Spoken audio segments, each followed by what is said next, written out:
वहीं सदन के सत्र के दौरान आज प्रदेश विधानसभा के मानसून सत्र में दोपहर बाद हुई कार्रवाई में मुख्यमंत्री द्वारा लाए गए सरकारी संकल्प पर भाजपा विधायक रणधीर शर्मा ने चर्चा की शुरुआत की।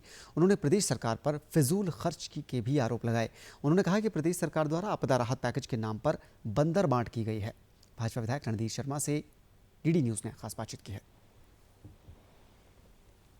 प्रदेश विधानसभा के मानसून सत्र का आज 8वां दिन है और 8वें दिन देखा जाए तो विधानसभा की कार्रवाई बहुत ही स्मूथ वे में चल रही थी। सौहार्दपूर्ण तरीके से 2 बजे के बाद कार्रवाई संचालित हुई और भाजपा विधायक वरिष्ठ विधायक रणधीर शर्मा द्वारा संकल्प पत्र 102 पर चर्चा की गई। इसके बाद देखा जाए तो बागवानी मंत्री जगत सिंह नेगी द्वारा कुछ ऐसा कहा गया जिस पर वॉकआउट हो गया। इन तमाम मुद्दों पर बातचीत के लिए हमारे साथ इस वक्त भाजपा विधायक वरिष्ठ नेता रणधीर शर्मा जी हमारे साथ हैं। सर, मुख्यमंत्री श्री सुखविंदर सिंह सुक्खू जी ने 102 नियम के तहत सरकारी संकल्प प्रस्तुत किया है। मैंने कुछ प्रश्न उनके सामने खड़े किए कि भाई आप और आर्थिक सहायता की बात कर रहे हो, आपको पिछले साल केंद्र सरकार ने 1782 करोड़ रुपए एनडीआरएफ और एसडीआरएफ के अंतर्गत दिया, आप उसी पैसे को खर्च नहीं कर पाए। 31 मार्च 2024 को उसमें से 142 करोड़ रुपए अनस्पेंट रह गया। ये सरकार की विफलता है।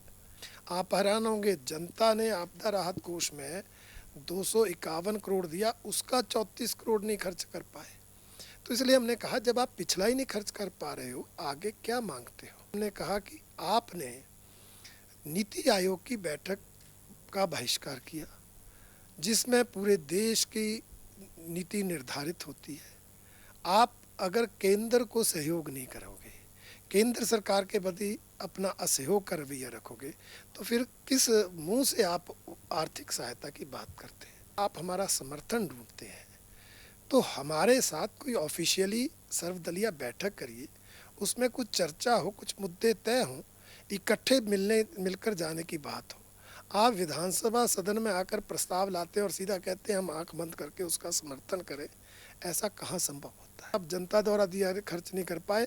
आपने जो कहा पूरी तरह मकान क्षतिग्रस्त है उसका 7 लाख देंगे, आपने वो नहीं दिया। आपने किसी को ज़मीन नहीं दी, आपने कोई राहत नहीं पहुँचाई, जो बांटी उसमें भाई भतीजावाद और भ्रष्टाचार किया। तो हम कैसे आप पर विश्वास करें। हमें विश्वास दिलाएं कि अगर केंद्र मदद करेगा वो सही ढंग से आपदा राहत कार्यों पे खर्च होगी और प्रभावितों के हितों के लिए खर्च होगी। जिस तरह से राजस्व एवं बागवानी मंत्री जो हमारे जगत सिंह नेगी जी हैं, उन्होंने उठकर जिस तरह की भाषा का प्रयोग किया और जब हमारे नेता प्रतिपक्ष उठकर बात करने लगे तो उनके बारे में जिस तरह से अपशब्द जगत सिंह नेगी जी ने कहे, उसकी हम घोर निंदा करते हैं और इसीलिए हमने जो है बहिष्कार किया है। तो ये थे हमारे साथ भाजपा विधायक वरिष्ठ नेता रणधीर शर्मा, जिनका सीधे तौर पर कहना है कि विपक्ष नियम 102 के तहत संकल्प पत्र का विरोध नहीं करता, बल्कि उसने अपने कुछ मुद्दे रखे हैं जिन पर पक्ष यदि उन्हें आश्वस्त करता है तो वे संकल्प पत्र पे अपनी सहमति बनाएंगे। डीडी न्यूज़ हिमाचल के लिए अपने सहयोगी राकेश कुमार के साथ मैं उर्मिला शर्मा।